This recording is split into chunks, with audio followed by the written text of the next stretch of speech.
ಜಿಲ್ಲೆ ಶಿಗ್ಗಾಂವ ತಾಲೂಕಿನಲ್ಲಿ ದಿನಾಂಕ 26/12/2025 ಶುಕ್ರವಾರದಿಂದ ತಹಶೀಲ್ದಾರ್ ಆಫೀಸ್ ಎದುರುಗಡೆ ಮಹಾತ್ಮ ಗಾಂಧಿ ಹಾಗೂ ಬಾಬಾ ಸಾಹೇಬ್ ಅಂಬೇಡ್ಕರ್ ಭಾವಚಿತ್ರವನ್ನು ಇಟ್ಟುಕೊಂಡು 4ನೇ ದಿನದ ಪ್ರತಿಭಟನೆಯನ್ನು ಹಮ್ಮಿಕೊಂಡಿದ್ದು, ಕೃಷಿ ಅಖಂಡ ಕರ್ನಾಟಕ ರೈತ ಸಂಘ ಪ್ರಮುಖ ಬೇಡಿಕೆಗಳ ಎದುರುಗಡೆ ಪ್ರತಿಭಟನೆ ಹಮ್ಮಿಕೊಳ್ಳಲಾಗಿತ್ತು.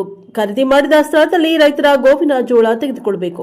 ಕೆಎಂಎಫ್ನಿಂದ ಈಗಾಗಲೇ ಶಿಗ್ಗಾಂವ ತಾಲೂಕಿನಲ್ಲಿ 2191 ಜನ ರೈತರ ಗೋವಿನ ಜೋಳ ಖರೀದಿ ಮಾಡಲಿಕ್ಕೆ ನೋಂದಣಿ ಮಾಡಿಸಿದ್ದು, ರೈತರ ಗೋವಿನ ಜೋಳವನ್ನು ಶಿಗ್ಗಾಂವದವರು ಖರೀದಿ ಮಾಡಬೇಕು ಮತ್ತು ಅಖಂಡ ಕರ್ನಾಟಕ ರೈತ ಸಂಘ ತಾಲೂಕು ಘಟಕ ಶಿಗ್ಗಾಂವ ತಾಲೂಕಿನಿಂದ ನೊಂದ ರೈತ ಪಡೆ, ಸ್ವಾಭಿಮಾನ ಕರ್ನಾಟಕ ರಕ್ಷಣಾ ವೇದಿಕೆ ಹಾಗೂ ವಿವಿಧ ರೈತ ಸಂಘಟನೆಗಳ ಸಂಯುಕ್ತ ಆಶ್ರಯದಲ್ಲಿ ಅಹೋರಾತ್ರಿ ಧರಣಿ ಮಾಡಲಾಗಿದೆ. ಸದರಿ ರೈತರು ಗೋವಿನ ಜೋಳವನ್ನು ಶಿಗ್ಗಾಂವಿಯಲ್ಲೇ ಖರೀದಿ ಮಾಡಬೇಕು ಹಾಗೂ ಗೋವಿನ ಜೋಳ ಖರೀದಿಗಾಗಿ ನೋಂದಣಿಯನ್ನು ಮುಂದುವರಿಸಬೇಕು. 2025 ಮತ್ತು 26ನೇ ಸಾಲಿನ ಬೆಳೆ ವಿಮೆ ಪರಿಹಾರ ಇನ್ನೂ ಮುಂತಾದ ಬೇಡಿಕೆಗಳನ್ನು ಒತ್ತಾಯಿಸಿ ರೈತರು ಸರ್ಕಾರದ ವಿರುದ್ಧ ಶಾಂತಿಯುತ ನಿರಂತರ ಅಹೋರಾತ್ರಿಯ ಧರಣಿಯನ್ನ ಮಾಡ್ತಾ ಇರುವ ರೈತರಾದ ತಾಲೂಕು ಅಧ್ಯಕ್ಷರಾದ ಧರ್ಮಗೌಡ ಹೊನಗೌಡರು, ಗಿರಿಧರ್ ಗೌಡ ಪಾಟೀಲ್, ಪ್ರಕಾಶ್ ಬಾರ್ಕಿ, ಮಂಜುನಾಥ್ ಕಂಕನವಾಡ, ಶಶಿಧರ್ ಹೊನ್ನಣ್ಣವರ್, ಬಸಲಿಂಗಪ್ಪ ನರಗುಂದ, ಕರಿಯಪ್ಪ ಅಳ್ಳೂರು, ರಾಜು ಹಿಂಡಿ, ದಲಿತ ಮುಖಂಡರಾದ ಮಂಜುನಾಥ್ ಬಾಲಪ್ಪನವರ್, ದೇವರಾಜ್ ಹರಿಜನ್, ಬಸವರಾಜ್ ಕಟ್ಟಿಮನಿ, ಮಂಜುನಾಥ್ ಗುಡಿಮನಿ, ಕೃಷ್ಣಪ್ಪ ಮುಳುಗುಂದ, ಸಂತೋಷ್ ಮಾದರ, ಮಾಂತೇಶ್ ಚಿತ್ತಲಮನಿ, ಫಕೀರಪ್ಪ ಮಾದರ, ಹನುಮಂತಪ್ಪ ಮಲ್ಲೂರು, ಯಲ್ಲಪ್ಪ ಹರಿಜನ್, ಆನಂದ್ ಕಟ್ಟಿಮನಿ, ಇನ್ನು ಅನೇಕ ಶಿಗ್ಗಾಂವ ತಾಲೂಕು ಸುತ್ತಮುತ್ತಲಿನ ಗ್ರಾಮದ ರೈತರು ಉಪಸ್ಥಿತರಿದ್ದರು. Bureau report Mallikarjun Hadapad, NKS TV4 Shiggaon. ಹೋರಾಟ ಮಾಡಿದಂತ ಎಲ್ಲ ನಮ್ಮ ಕ್ರಾಂತಿಕಾರಿ ಎಲ್ಲ ನಮ್ಮ ರೈತರು ಎಲ್ಲಿ ತನಕ ಒಗ್ಗಟ್ಟಾಗೋಗಿಲ್ಲ ಅಲ್ಲಿ ತನಕ ಇದ ನಮಗ ಪರದಾಟ ತಪ್ಪಿದ್ದಲ್ಲ.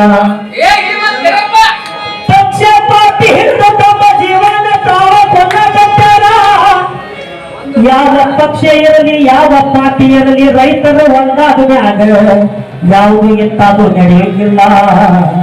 ಅಂದ್ರ ಸರ್ಕಾರದವರು ತಾವು ಬಿಟ್ಟಂತ ಬ್ರ್ಯಾಂಡ್ಗೆ ರೇಟ್ ನಿಗದಿ ಮಾಡ್ತಾರ. ಒಂದು ಪೇಸ್ಟ್ ಬಿಡುಗಡೆ ಮಾಡ್ಯಾರಪ್ಪ ಅಂದ್ರೆ ಅದಕ್ಕೆ ಬಜೆಟ್ 59 ರೂಪಾಯಿ. ಒಂದು ಶಾಂಪು ಬಿಡುಗಡೆ ಮಾಡಿದ್ರೆ 2 ರೂಪಾಯಿ ಅಂತ ಬರೀತಾರೆ. ಒಂದು ಕಾಟನ್ ಬಿಡುಗಡೆ ಮಾಡಿದ್ರೆ 120 ಅಂತ ಬರೀತಾರೆ. ಈ ರೈತ ಬೆಳೆದಂತ ಬೆಳೆಗೆ ಯಾಕೆ ಬೆಲೆ ಕಟ್ಟೋದು? 2400 ಸಾಲಗಳು ಇದೆ. ರೈತ ಬೀಜ ಗೊಬ್ಬರ ಸಾಲ ಸೂಲ ಮಾಡಿ ಅದು ಬರ್ತೈತೆ ಬರಲ್ಲ ಮುಂದಿನ ಮಾತು ಬರ್ತೈತೆಲ್ಲ ಬರಸದಂಗ ಬಿಟ್ಟಿರ್ತಾನ. ಈಗ 5 ವರ್ಷ ಅಂತ ಮಳೆಗಾಲ ಮಾಡತ್ತ ತಿನ್ನಾಕ ಕೂಡಲ್ಲ ರೈತಗ. ಇದು 2400 ಅಲ್ಲ 5400 ಆದ್ರೆ ಕಮ್ಮಿನ. ಇಲ್ಲಿ ಹೋರಾಟ ನಾವು ಹೆಂಗ್ ಮಾಡ್ಬೇಕಂದ್ರ ಅದು ಅಲ್ಲಿಂದ ಆರ್ಡರ್ ಆಗಿ ಬಂದ ರೈತ ಕೇಂದ್ರ ಇಲ್ಲಿ ನಮಗೆ ಸಿಗ್ಗಾಂವದಾಗ ಸಂಪೂರ್ಣ ಆಗ್ಬೇಕ. ಪ್ರತಿಯೊಂದು ಬೇಳೆಯಿಂದ ಹಿಡ್ಕೊಂಡು ಅದಕ್ಕೆ ನಿಗದಿ ಆಗ್ಬೇಕು ರೇಟ್. ಅದು 1 ರೂಪಾಯಿ ಮಾಡಿ ಅವರು ಅದಕ್ಕೆ ನಿಗದಿಯಾಗಿ ರೇಟ್ ಮಾಡ್ಬೇಕು. ನಾವು ಈಗ ನಾವು ದಲಾಲ್ ಹತ್ರ ಅಳ್ಯಾಕತ್ತೀವಿ. ಏನ್ ಅಳ್ಯಾಕತ್ತೀವಿ? ಈಗ ಒಂದು ಕೇಂದ್ರ ನಿರ್ಮಾಣ ಮಾಡ್ತೇವೆ ನಾವು, ಅಲ್ಲಿ ಹೋಗಿ ಕೇಳಗತ್ತಿಕೊಡ್ರಿ ಅಂತ ಅವ್ರಿಗೆ ಕೇಳಿದ್ರೆ ಮತ್ತೆ ನಾವು ಊಟಾರ ತೊಂಬರಿ ಆಮೇಲೆ 1ನೇ ಪಾರ್ಟಿ ಇರ್ಬೇಕು ಅಂದ್ರೆ ನಿಮಗೆ 24. ಈ 1ನೇ ಪಾರ್ಟಿ ಯಾರು ಬರ್ತಾವ? 3ನೇ ಪಾರ್ಟಿನೂ ಬರೋದು ಬಜಾರ ಎಲ್ಲ ಗೌಡ ಕೇಳಿ. ರೈತ ಪರ ನಮ್ಮ ಹೋರಾಟಗಾರರು ಪ್ರಕಟಣವಾದೇವರ ಜಾಗ ಬಿಟ್ಟು ಬೆಳಗಿಲ್ಲ ಅಂತಾರಲಿ ನಮ್ಮ ರೈತ.